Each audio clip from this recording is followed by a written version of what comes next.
Good afternoon, everyone. My name is Jeff Koshin West. I'm founder of Integral Transformative Bodywork. My pronouns are he, him, and I want to welcome you to another installment of ITB Sunday School, where we're going to talk a little bit about, we have different topics every week, and this week we have kind of a juicy topic.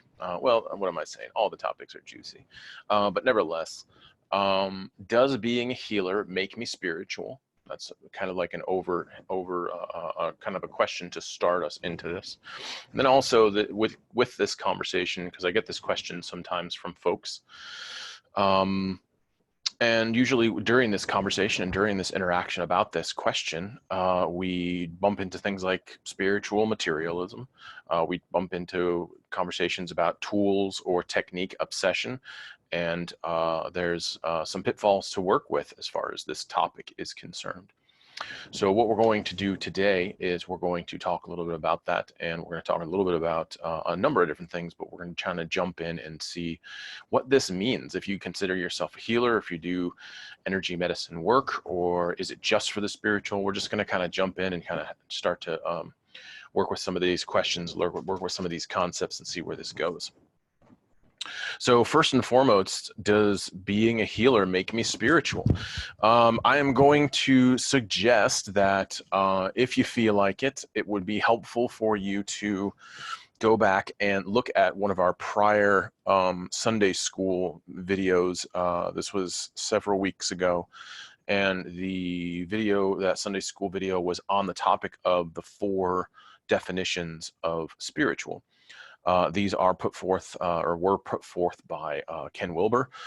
There has since been like breakings ups of the 4. Like sometimes there's a talk of more of like instead of just 4, there's like 5 or 6 that come up.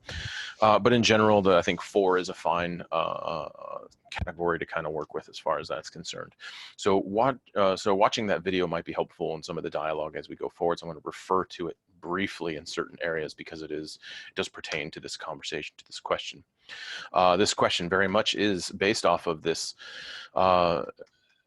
this presupposition that if you're going to do healing work, or if you identify yourself as a healer of some kind, especially in the spiritual but not religious community or in the New Age community, that there's automatically this idea that you are a spiritual person, that you're into spirituality, that you have done all your work with your power animals, and you work with your guides, and you believe this and you don't believe that, and you gather up semi-precious stones and different things along those lines. And there's this kind of overarching and kind of naive perspective that we all know the same things, that we all agree on the same things. This is kind of a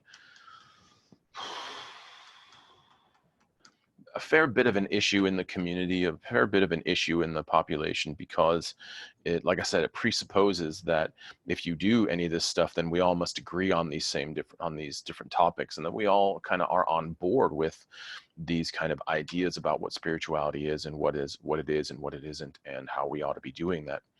And this is unfortunately a misnomer. Or not a misnomer, but this is kind of a false projection.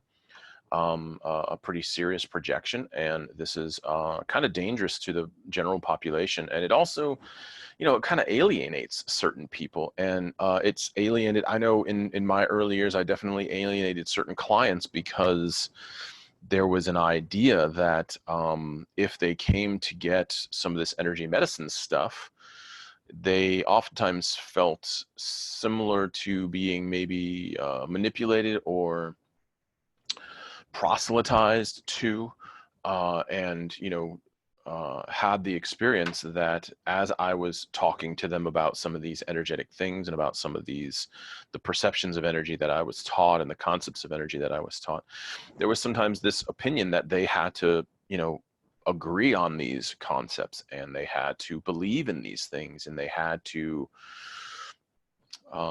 they had to also be spiritual in order to take up these spiritual techniques. And this is an unfortunate perspective. It's not true whatsoever. In fact, one of the best researchers, early research, she's not very well known, but she's a really solid researcher in the energy medicine world. Her name is Rosalind Bruyere, and she did a fair bit of study and research on things that we would call energy medicine, things like balancing the chakra system, working with an energetic field of some kind.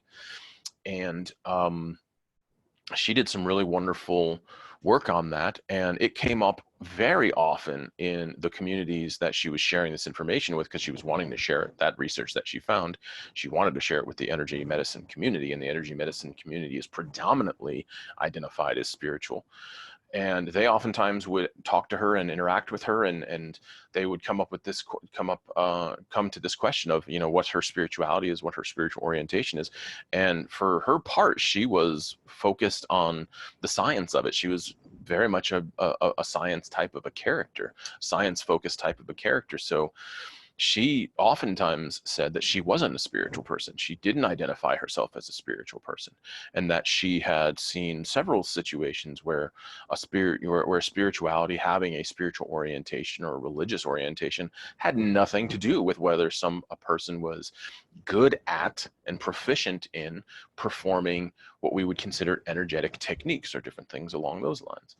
So what we want to do kind of in this conversation is recognize that doing one doesn't obligate us to the other. Okay, so if you do healing work, if you do body work, if you do energy work, if you do Reiki, if you do any kind of technique that's focused on creating a shift in the energetic field or the psychosocial field, the psychosocial energetics of the human being, if you are going to participate in that stuff, it does not mean you have to go get some kind of spirituality or some type of religious orientation. That's just not fundamentally true. You don't have to participate that way.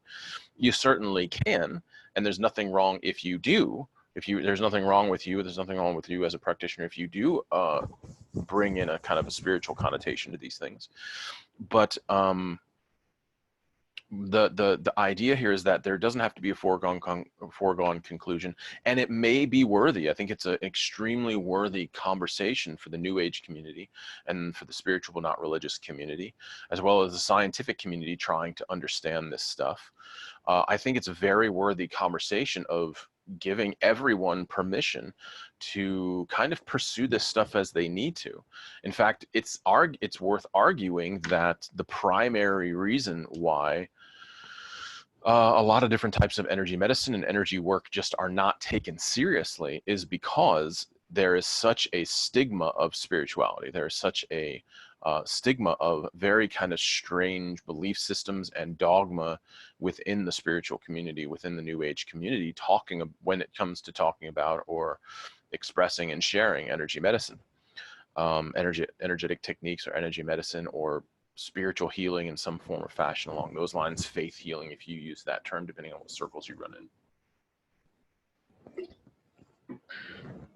So, no, you don't have to be spiritual to do this stuff. One of the definitions of spirituality is having to do with your intention of spirituality. To be able to make the choice of what is a spiritual act or what is a sacred act is part of that spiritual definition. And so to a certain extent, we as individual human beings, we oftentimes choose and or project upon a situation or items that we would consider sacred or spiritual or something along those lines. And that has to do with a very personal type of projection, personal type of a orientation. And so from one perspective, that reality of am I being spiritual? Am I a spiritual person if I'm a healer? No, not at all. But if you choose to turn it into a spiritual thing, it can be. Just like anything else, anything can be turned into a spiritual act or a sacred act if we choose to approach it in that way. And so this is the definition of spirituality as far as spirituality being an intention or a momentum or a mode of perceiving. So this is kind of like a quadrant type of orientation with the concept of spirituality. When it comes to this conversation of is it spiritual, it really just kind of depends on who you are and how you choose to carry that. So that's a pretty important type of a thing to consider. Now, there is a reality that folks who are very good at doing energy medicine oftentimes oftentimes have a philosophical orientation. There is a perception, there is a moral orientation or an ethical orientation that they kind of carry and that they work around and live with. So this is a reality, and this is perfectly appropriate. It's not a big deal whatsoever. There's definitely a predominancy towards that. And then there also are people who are gifted in energy medicine, gifted in this work, who don't really have a whole lot to say about what is spiritual and what isn't. In my personal experience of doing this work and being in this field for 25 years, a lot of the population errs to the side of, moves towards that angle of we are a spiritual or sacred community and we identify those things we identify this practice as being spiritual. And it is, of course, a deeply compassionate, deeply loving thing to offer one's skills to better another human being. One could argue that that is a spiritual act. One could say that's not a spiritual act. It's just an act of compassion, an act of heartedness. And so that's another way of talking about it. And there are definitely portions of the population who would not really consider themselves super duper spiritual.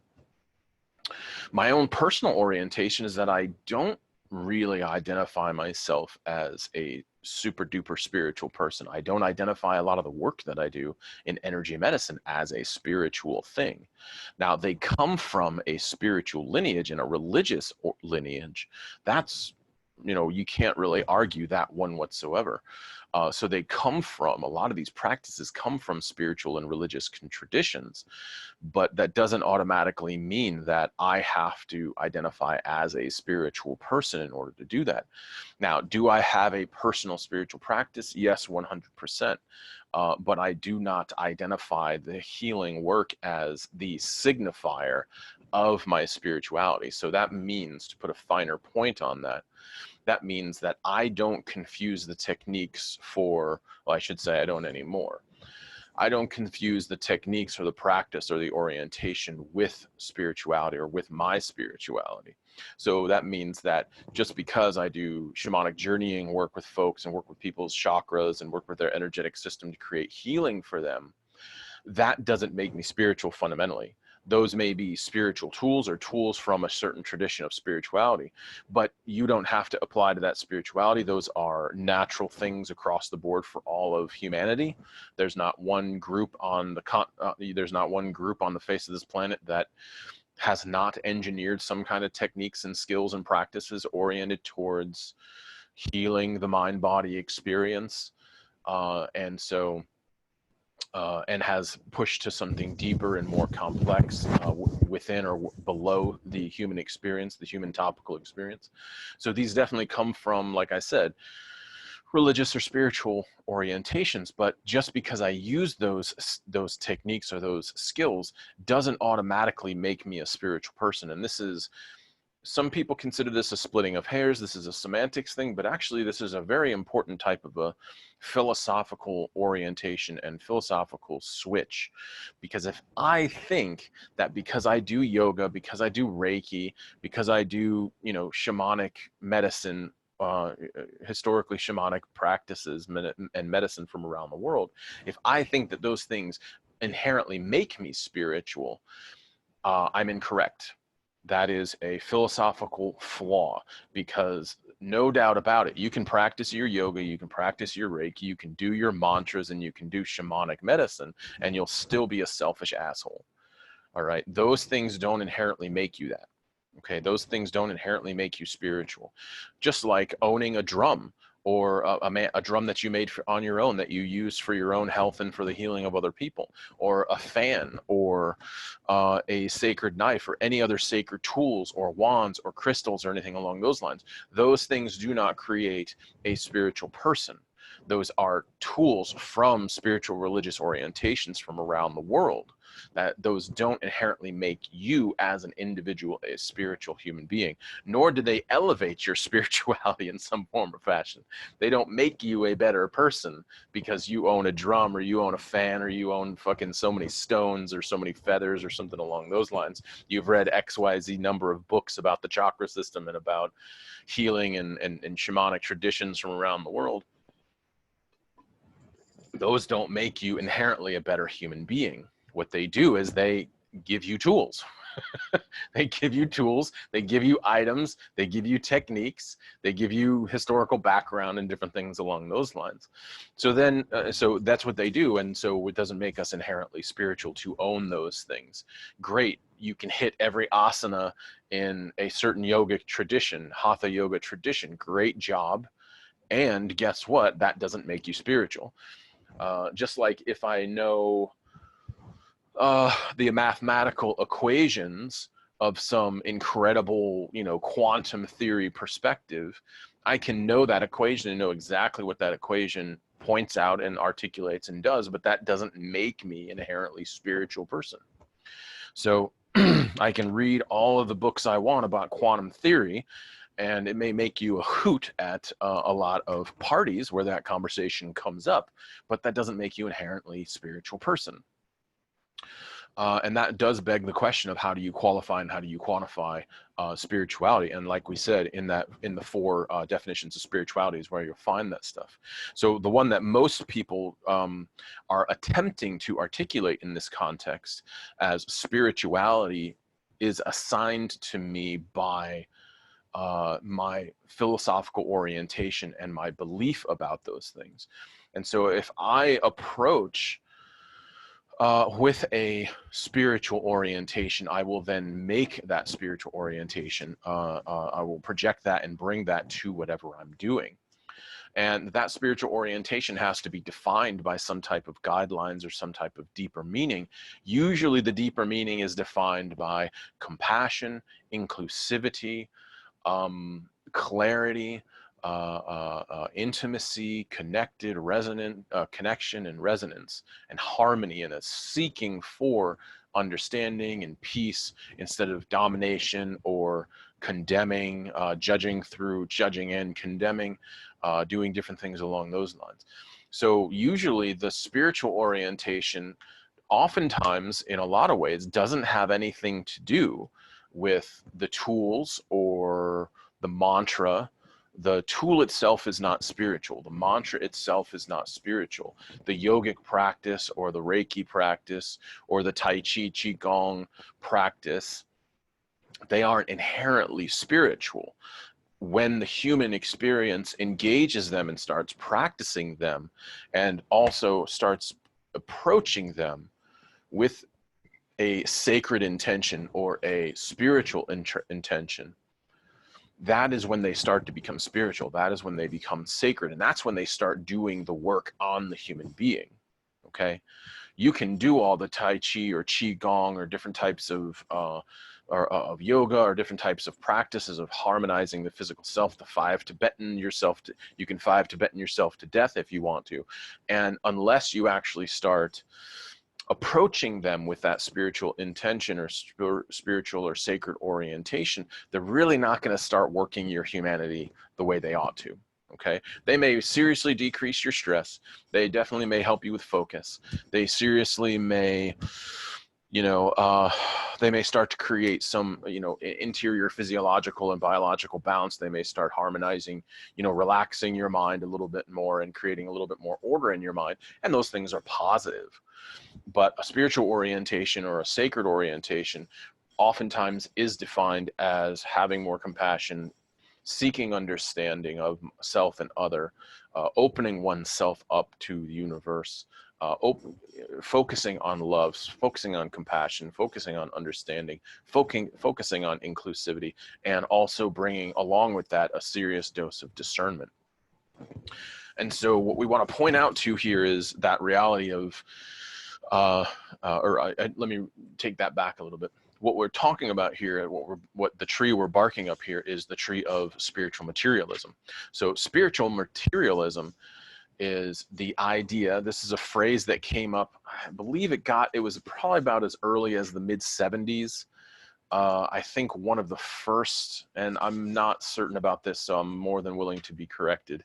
I think one of the first sources for pointing this out was Trungpa Rinpoche, back in the mid 70s or something along those lines. And Trungpa Rinpoche, if you don't know, is a pretty phenomenal teacher. He's quite controversial, had some definite boundary issues and things along those lines. But he also was a great teacher and was definitely a realized human being as far as those meditative and altered state and spiritual experiences stuff is concerned. Also did a wonder for helping other human beings find their guidance, find their self, find their awakening and all that jazz. So he did some wonderful stuff. And of course, he caused some trouble as well. Anyhow, the history of it kind of came from, that term kind of came from Trungpa Rinpoche, and he was speaking about the phenomenon here in the West, because he was one of the first teachers to really solidify here and create a compound or create a spiritual community. And he talked about this spiritual materialism and it being a little bit more subtle than what I'm talking about with items and tools and different things along those lines. But the spiritual materialism that he was starting to point to, and that has continued to hang on, is the idea that the mind that is excited about learning the next new thing, the next cool idea, where's the next bit of fragment to get me high on this spiritual experience. And spiritual materialism is exactly that. Spiritual materialism is one of those deals where we wander around looking for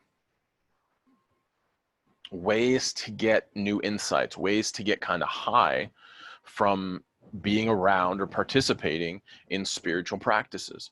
So this is really darn common. This is really common in spiritual communities because of something called the subtle realm. Now, I'm bringing up a topic.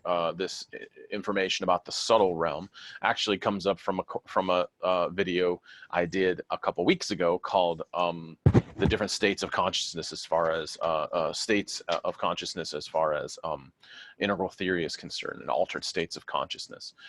So the subtle realm of human reality is kind of like this territory of the mind, the emotions, concepts, ideas, personal experiences. And when it comes to the spiritual conversation of the subtle realm, this is where we see a lot of our experiences of energy movement in our body.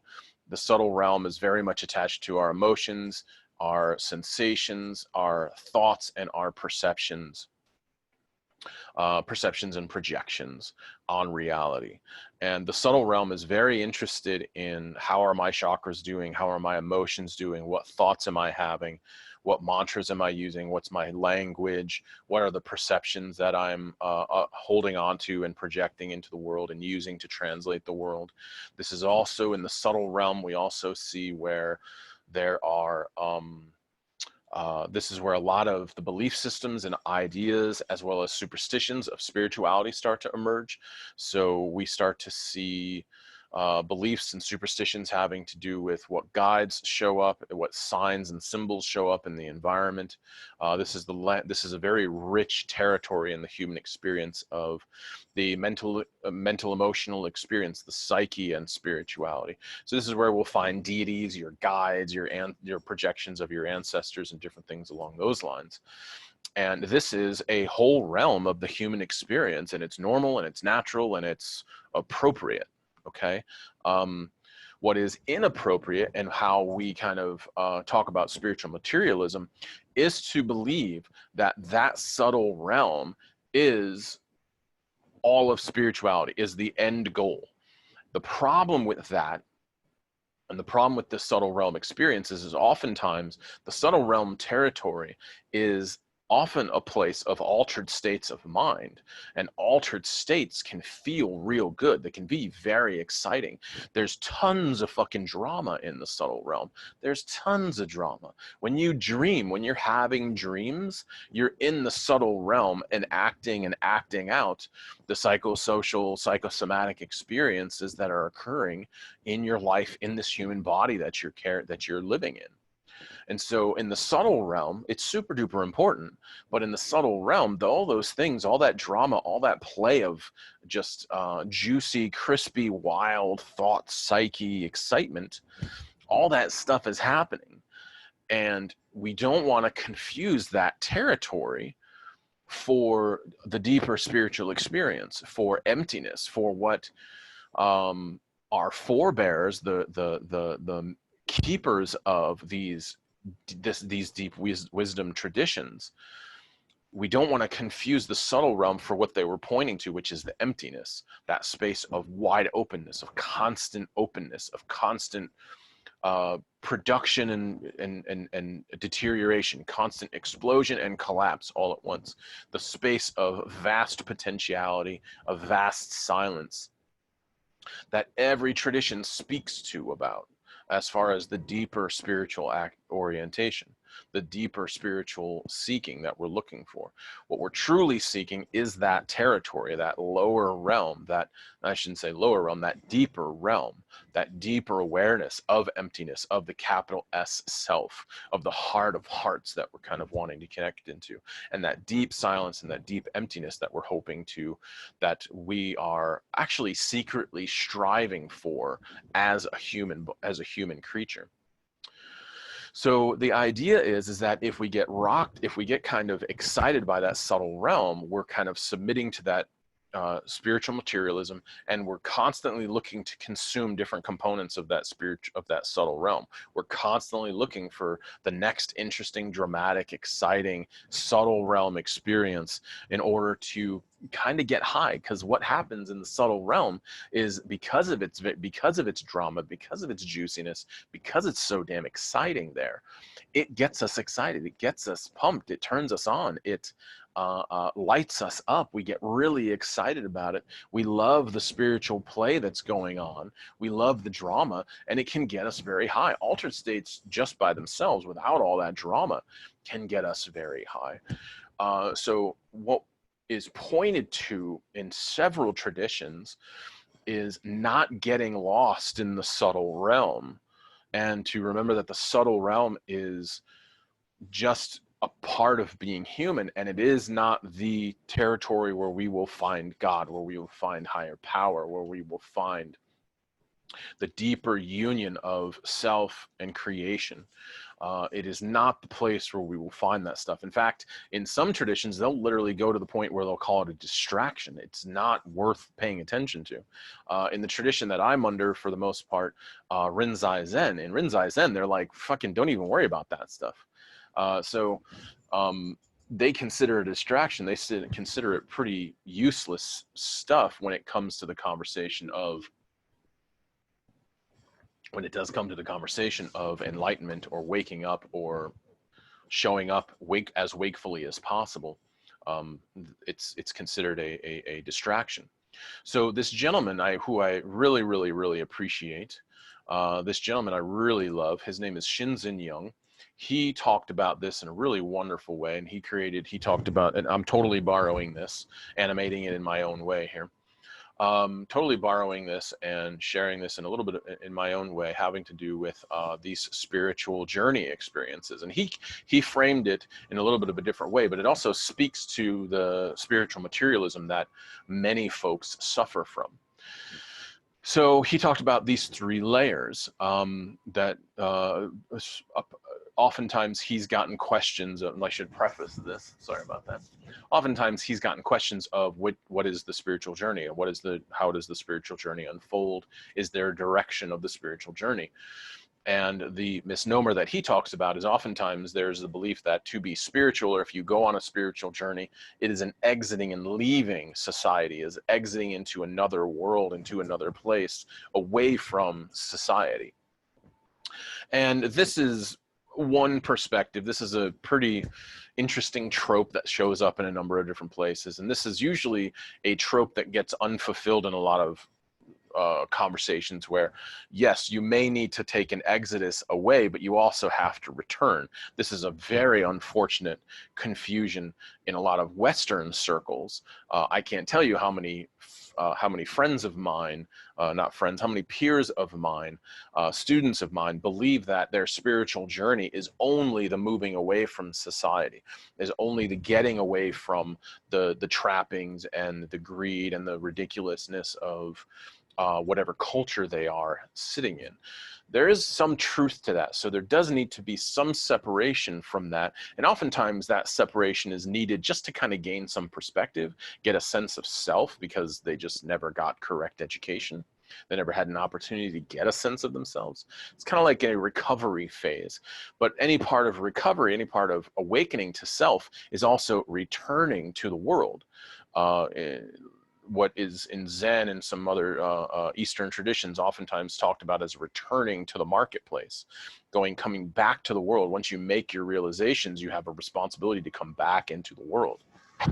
And so Shinzen said, instead of this departure out of culture, away from culture and into some, quiet, quote unquote, peaceful, not moving thing, what he suggested, the spiritual journey is a downward journey.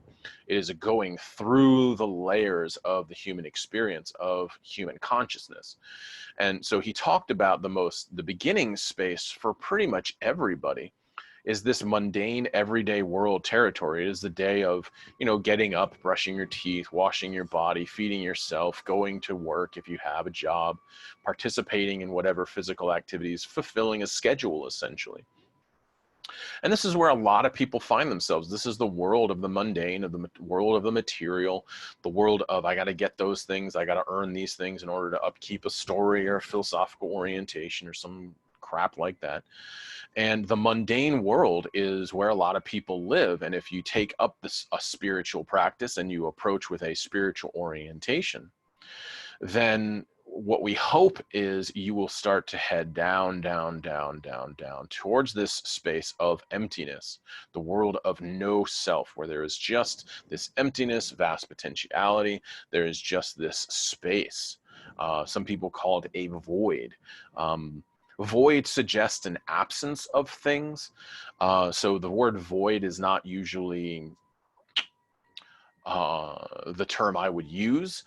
And the term emptiness, one could say, well, doesn't also emptiness mean absence of something? Yeah, that's the absence of something. But this term emptiness actually comes from, when it's used oftentimes, coming out of Eastern philosophical orientation, emptiness is talked about one easy way to talk about this is the emptiness of a bowl or emptiness of a cup, all right? The emptiness of the bowl or the emptiness of the cup is meaning that you can put anything then into it. So if you have a bowl, this vessel, the value of the vessel is its emptiness, because you can put flour in there, you can put dirt in there, you can put water in there, you can put food in there, you can put poop in there, you can put any kind of thing into that bowl, right? Or you can just leave the bowl empty. So in this concept of emptiness, emptiness actually can be translated as vast potential space. You can put anything into the bowl. So if that emptiness actually means anything can go, anything can occur, anything can be there, and everything arises from this emptiness. This is a little bit more about what emptiness is trying to explain when it comes to these kind of Eastern traditions and Eastern philosophies. So that emptiness, that bowl being right side up and the space for something to go into it, this is kind of the potentiality. This is the idea that they're attempting to put forth. So Shinzen says there are certain traditions that are, there are certain traditions that are out there, like he's a Soto Zen priest. And Soto Zen and Rinzai Zen have a lot of similarities. So there's some traditions that just go zoop straight on down, and they disregard the subtle realm. They're not really interested in people getting hung up there. They don't really reject them. It's not a rejection or a denial of the subtle realm. It's just simply this it's a don't get distracted by it type of an idea. So if you want to get to emptiness, if you're wanting to realize emptiness as a condition for yourself, then you go straight down. Okay, don't mess around with a lot of other stuff and just head straight down. Mundane world, sure, we accept it. Subtle realm, great, excellent, it's there. We don't get caught up with those characters. We are simply focusing on that sense of, or the practices associated with going to emptiness and realizing no self-experience type thing.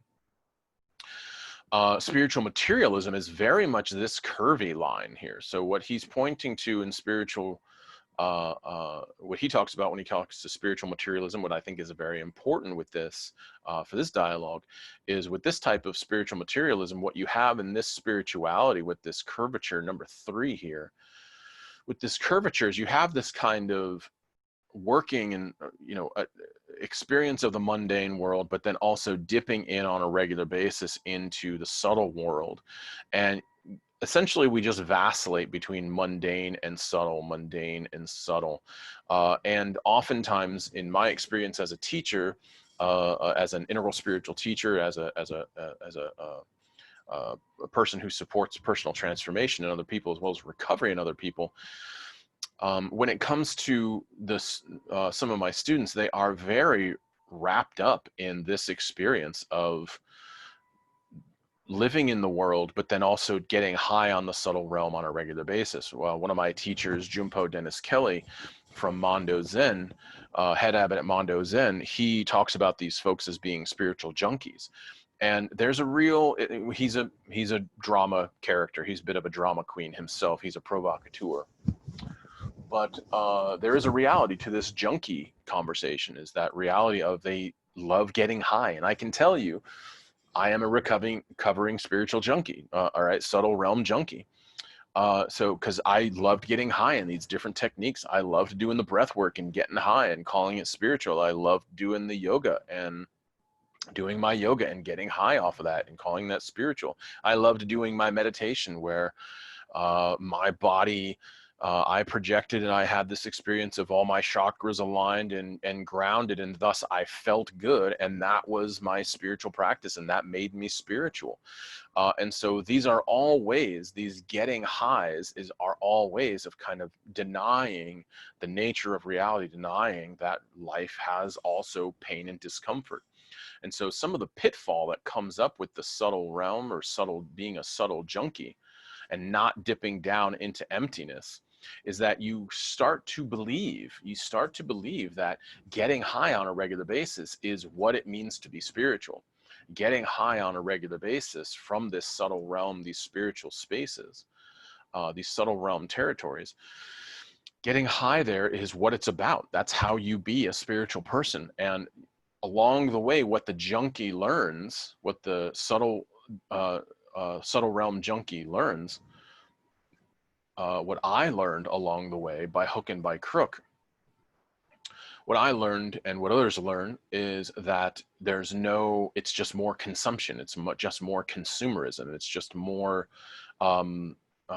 addiction to emotions, addictions to sensations, addiction to knowledge, ideas, and concepts. And while those are wonderful, the addiction to them is dangerous. The addiction to practices, the addiction to activities or tools of spirituality, the constant seeking for them is problematic and is addictive very easily.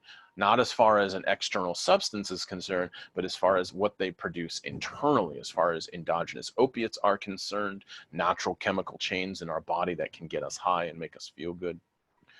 And oftentimes this is because the positive side of this getting high, the altered state of consciousness, is actually a very helpful thing if you recognize that altered states of consciousness are not the end goal. So what we suggest is, instead of getting caught in this subtle realm experience, Your subtle realm, your altered states of consciousness are not the unified experience of God. They are plays of the mind. They are plays of consciousness. They are dramas of consciousness. And even though those are valuable a certain way, we don't want to confuse them with actual emptiness, with actual no self experience or not knowing experience, or deep union and embodiment of God, of Christ, of Buddha. We don't want to confuse those guys. So what Shenzhen suggests, what also we do at ITB, is we suggest this phase 2, instead of being the extreme of screw everything and, don't worry about anything, don't be distracted by anything, and go straight on down, Rinzai Zen, Soto Zen type perspective, Jesuit spirituality type perspective of this number 1 space of just go straight down. We suggest, and avoiding, of course, the spiritual, the spiritual materialism of image 3 here, we suggest image 2, kind of like a healthy dose of both. All right, is kind of experience your mundane world, know that it's there, understand also that. Understand also, hold on one second, I gotta.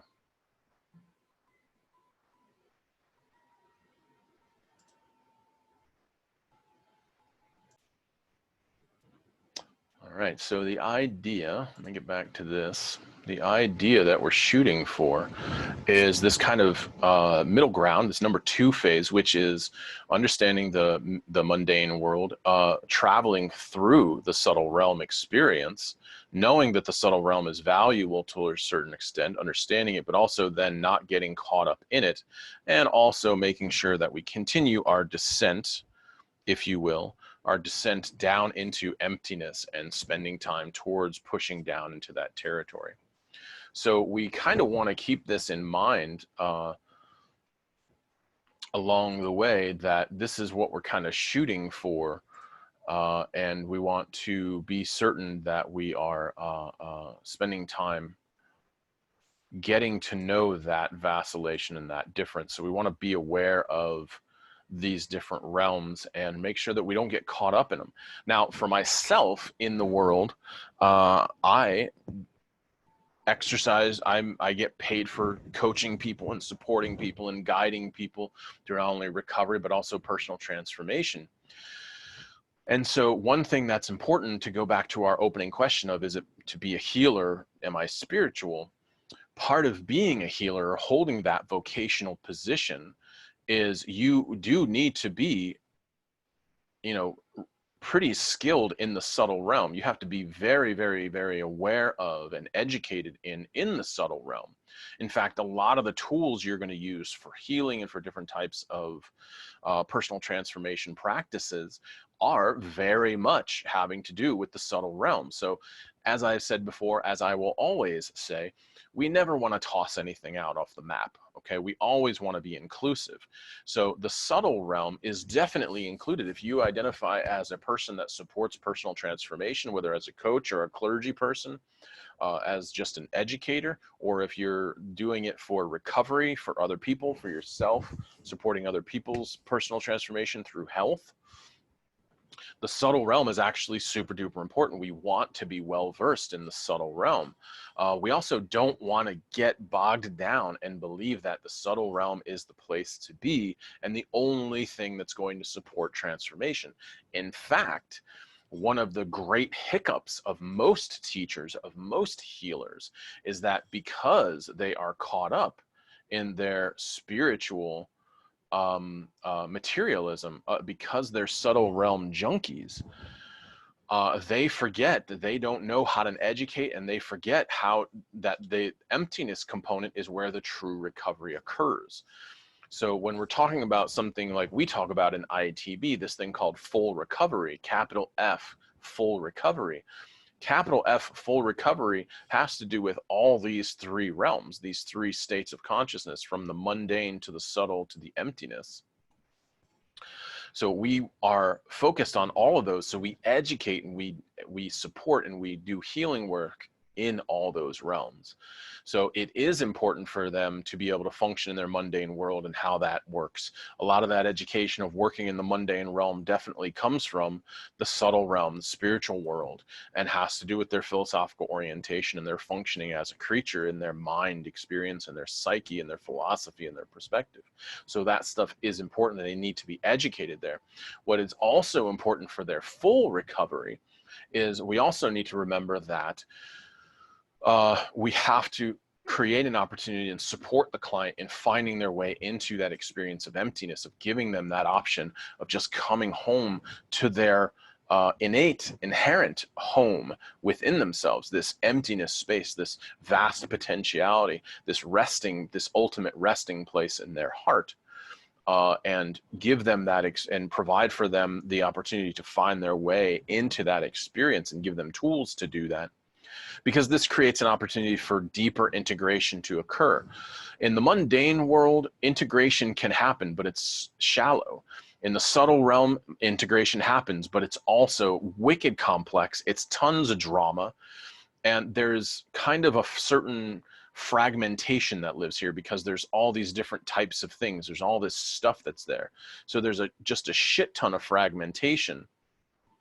And the fragmentation tells a story. It teaches us about complexity. It teaches us about dynamism. It teaches us about the vast qualities and complexity and juiciness of having a human body. It does not teach us ultimate unity. It does not teach us ultimate integration. The place where we have found in ITB and other traditions agree, the place where there's ultimate integration is here at that deepest layer, that emptiness, that no self, that point where this is vast potentiality, is the place where everything exists, where everything is, and everything is equally held in the heart. And this means that it is where all the complexity here gets integrated into this territory here. So deep integration is actually fundamentally linked to the emptiness experience. As I said, as we go up, we have some integration here in functionality, but it's pretty shallow integration, shallow understanding, shallow functionality. As we hit the subtle realm, it's very much about complexity, and it's very much about fragmentation, of showing the difference and discernment of all these different things, of all these different flavors.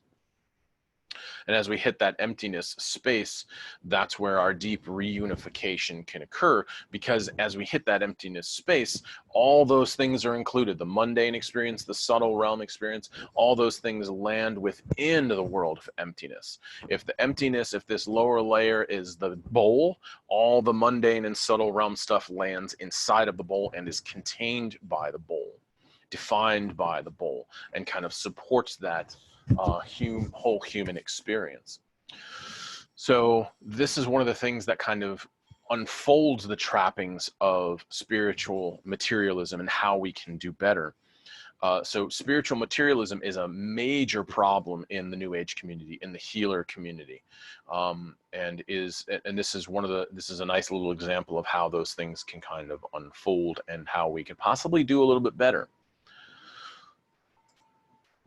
So the next thing we want to jump into is then having to do with so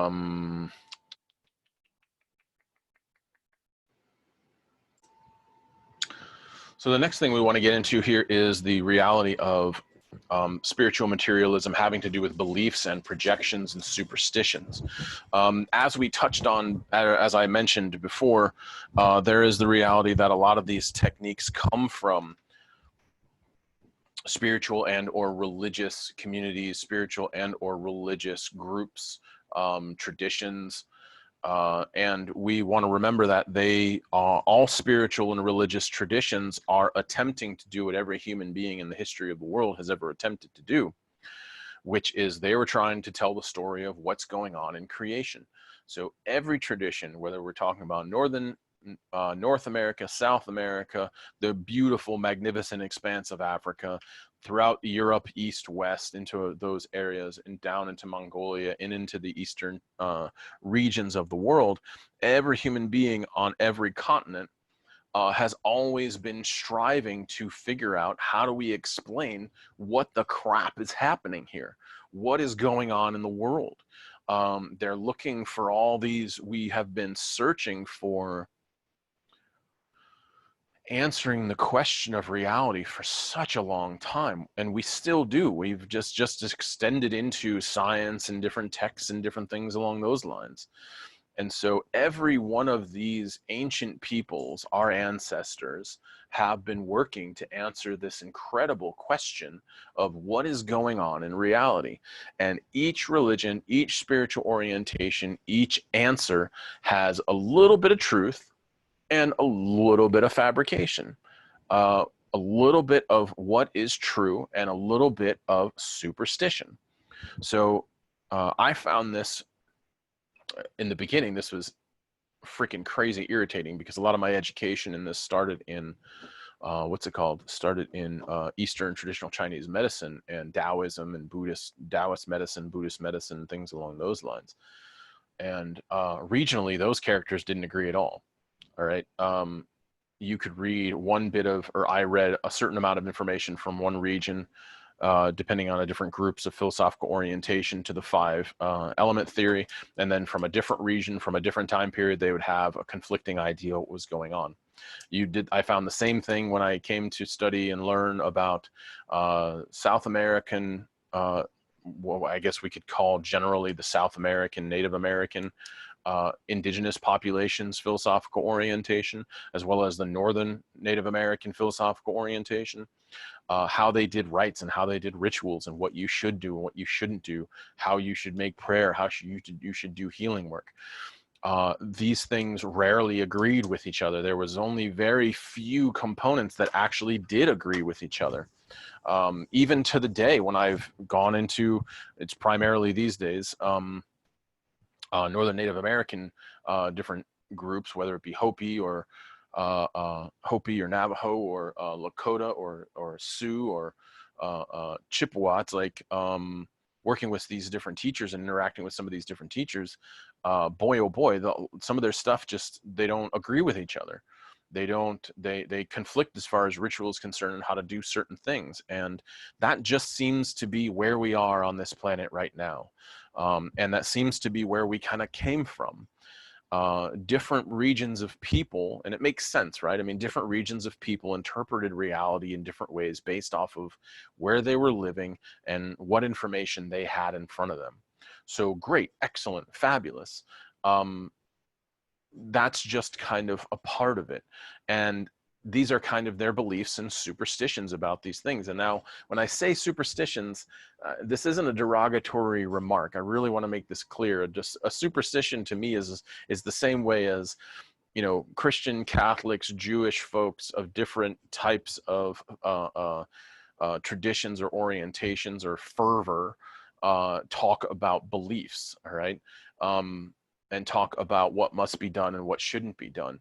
To me, beliefs and superstitions are pretty similar. Most of them have a history in, beliefs and superstitions have a history in usually very old interpretations of how reality exists and what should be done. And so if you look at these old traditions, most of them are fraught with beliefs and superstitions that have no bearing on anything other than the belief systems and the philosophies that those people had at the time. So what I have found in doing a research of all these different traditions is that if you want to be fundamentalist, if you want to be fundamentalist in relationship to these traditions, you know, I welcome you to that. That's perfectly fine. But we also have to remember that each one of the ancient peoples of this planet, and also not only the ancient peoples of this planet, but also the contemporary peoples of this planet, they're all interpreting reality to the best of their ability based off the information that they have in front of them. And for us, for myself and for others in the spiritual healer community or personal transformation community, what definitely needs to be understood is, if you have beliefs and superstitions, great, that's okay. You also can't insist on other people not believing those. All right. It's tantamount to running into a Southern Baptist that suggests nobody's going to heaven unless they've been baptized and accept Jesus Christ into their heart. So these are beliefs and kind of ridiculous and inaccurate and oftentimes just false projections onto reality. These beliefs are false projections onto reality about the nature of things that we can't answer, that are just bound off of a spiritual orientation. And so the suggestion in ITB is that if you are a part of a tradition, honor that tradition as best as you can. All right. If, like, for me, myself, I come from Jesus. I come from traditional Chinese medicine. I come from some Rinzai Zen background. I come from Lakota background. I come from European pagan, what we fucking people call pagan European, altered states, shamanic stuff. So I have all those things in my lineage and in my history of doing energy medicine and personal transformation, and what's worked for me as a practitioner. And to the best of my ability, I honor within a certain spectrum, I honor their different traditions, and I try and uphold how they've been presented to me and where they come from. And that's what we hope everyone does. We also have to remember that we cannot be a strict, regimented, fundamentalist human being and attacking other people for doing techniques and having different beliefs and having different philosophical orientations and being trained in different ways. We cannot attack them. We cannot tear them down, nor can we, nor can we elevate them and turn them into some greater thing because they've had this. All right. There has to be a recognition of their commitments and their understanding, but we have to be very, very, very careful in either propping them up or dehumanizing them and throwing them on the ground when it comes to this spiritual materialism. Because, to come back to the spiritual materialism conversation, the spiritual materialism experience is that none of these things make us spiritual, none of these traditions. So the fact that I do have a Lakota training background, the fact that I do have traditional Chinese medicine background, that I do have Zen background, that I do have European shamanic background, or Western European shamanic background. Even those things that are in place, those don't inherently make, quote unquote, don't inherently make Jeff spiritual. It's the orientation that does so. So we have to definitely honor these traditions as best as possible, but we cannot get wrapped up in the idea that just because I have those traditions or I do those traditions, I am a spiritual person. That's a misnomer, and that's an incorrect evaluation. We do not want to do that. Or I guess if you do that, then that's dangerous, and you're kind of in a false place, and that you're maybe need to do some shadow work in relationship to that. So how we do better along the way, how do we do better? Good God, what a question. How do we do better in the face of spiritual materialism? Well, sweet Jesus, that's why I made ITB, right? The hope is that we follow that middle line, heading down through that territory and getting through that process, and that process of the subtle realm, recognizing the value of the subtle realm, but also doing a practice that supports our fundamental experience, and then doing life as pure awareness, as vast potentiality, as a great unified creature from this human experience, and filtering that and expressing that from the human experience. So doing better very much also has to do with shadow work and listening to, being very, very careful to not cherry pick when we are putting together our spiritual practices, being very careful not to cherry pick certain things that feel good to us and leave out things that may challenge us. So doing better is shadow work. Doing better is hopefully accepting a teacher or a guide that reminds you to identify reality and the ultimate unification of reality as a deep interaction, as a deep space of unification, not just fragmenting things, not just taking what feels good. So accepting into our hearts through shadow work, through meditative practice, through compassion training and exercises, coming to that place and exercising these things on a regular basis in order to honor those three levels of the mundane, the subtle, and that emptiness space. And recognizing that the thing that we're deeply yearning for is that emptiness space, and recognizing that the subtle realm will never quench the emptiness. Since subtle realm is all play of consciousness and drama, it does not allow for us to get down to that emptiness place of deep fulfillment.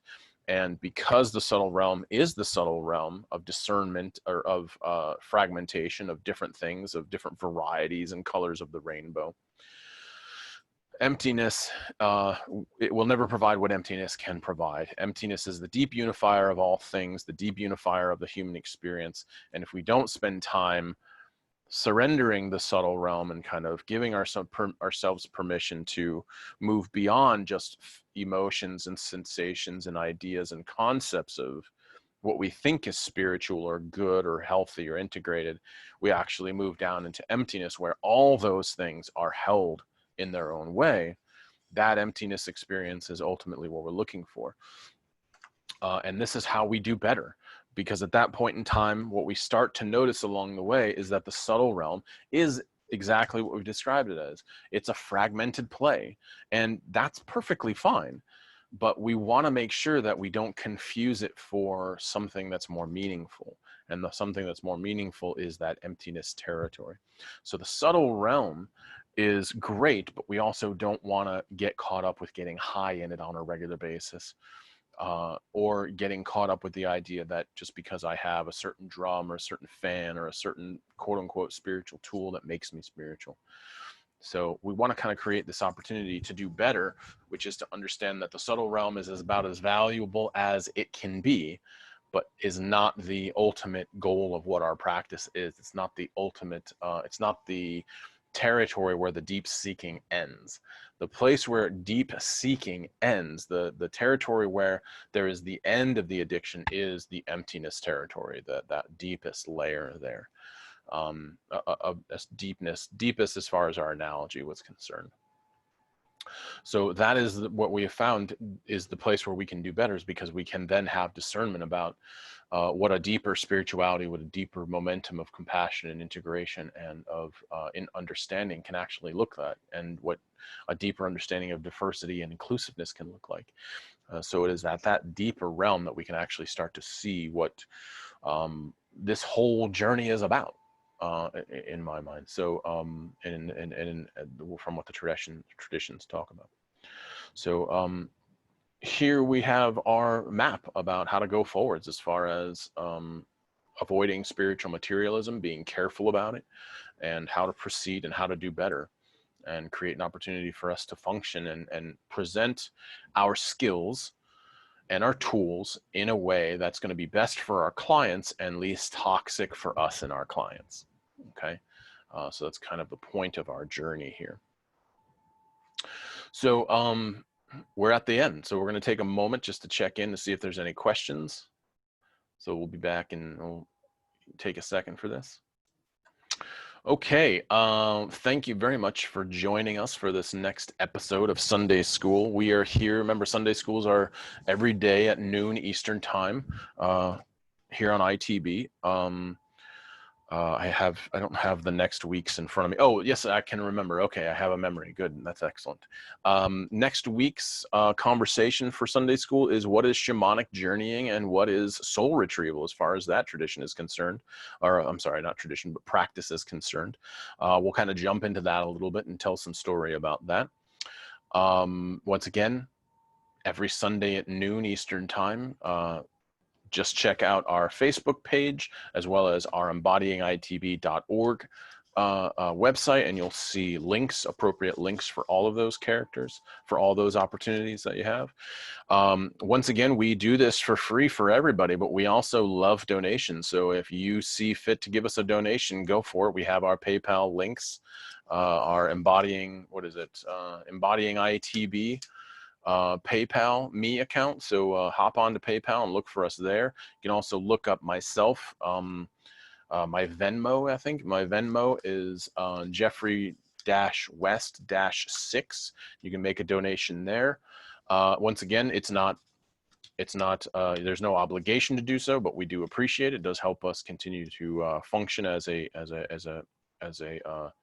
business. All that stuff goes to ITB. It does not go to me. It goes to ITB. Let's see. Is there anything else I need to let you know about? No, I think that's pretty much it. Thank you once again for joining us. I hope you good rest. I hope you good feeding. I hope you good recovery. And I wish you well as we make our way through this pandemic and find our way to the other side, and extend great care and concern for your transformational process. Good night. Take care. Good luck. Have fun. Enjoy being human. I'll see you next time.